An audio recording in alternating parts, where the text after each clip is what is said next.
Bir şuvasaq düşüp kaldı soğuktan. İki şuvasaq düşüp kaldı. Ahırı mınандай material alıp gelip berdim. Ustalar bekar turğuz berdi de ballar. Jardam, bizden sizge jardam olsun dep akı algan жоқ patologlarga. Аксай айылынын тургуну Жеңишбек Дубанаевдин мамлекет салып берген үйү бүттү. Бирок аба ырайынын сууктугунан курулуштун сапаты начар болгон. Аны өз аракети менен жойгон. 5 жылдан бeri Россияга каттаймын. Кышында келем, жазында кетем, көктөмдө кетем, кышында келем.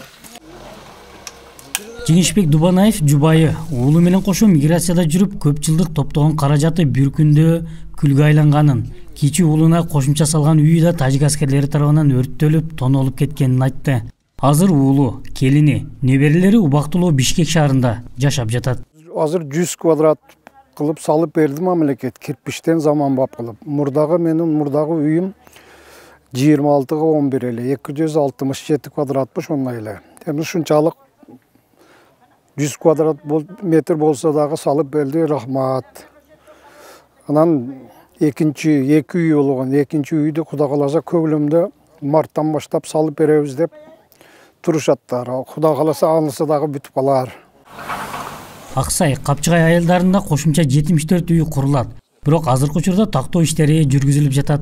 Бул сан өсүшү ыктымал. Анткени азыркы учурда айылга толук эл келе электиги менен түшүндүрдү айыл башчысы. Биздин тизме боюнча 74 үй болуп атат. Экинчи 74 болуп атат. Эми дагы караштырабыз. Бирок баягы Google'дан немелерден агыла жоопкерчилиги бар деп атканга байланыштуу элдердин өзүнү дагы жыйып, мындай фактически карап, комиссиянын чечими менен толуктасак бир 70-тен 80ге чейин болуп калат да Аксай, Бакай, Капчыгай айылдарында экинчи үйлөр. Баткен облусу боюнча жалпы кошумча салына турган үйлөрдүн саны 134 деп айтылды жергиликтүү бийликтен. Азыркы учурда март айына чейин бүткөрүлөт делген 418 үй ээлерине тапшырылгандан соң кошумча үйлөр апрель айында башталары айтылды. Мартта бүтөт делген үйлөр арасында дубалы тургузулган бойдон токтоп турган тамдар бар. Дубалы турган мынерде да бир үй турат, 2-3 үй бар. Булардын өзүнүн огородуна салбай бизди үйдү жылдырып бергиле дегенде айыл өкмөт тарабынан ушу үйлөрдүн жери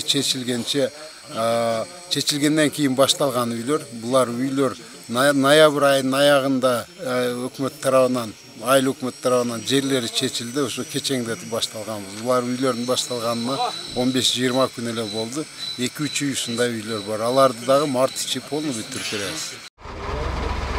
Тажик аскерлеринин кол салуусунан талкаланган үйлөрдүн курулушу өткөн жылдын октябрь айында башталган. Бүгүнкү күндө 100 үй толугу менен бүткөрүлүп, ээлерине тапшырылды.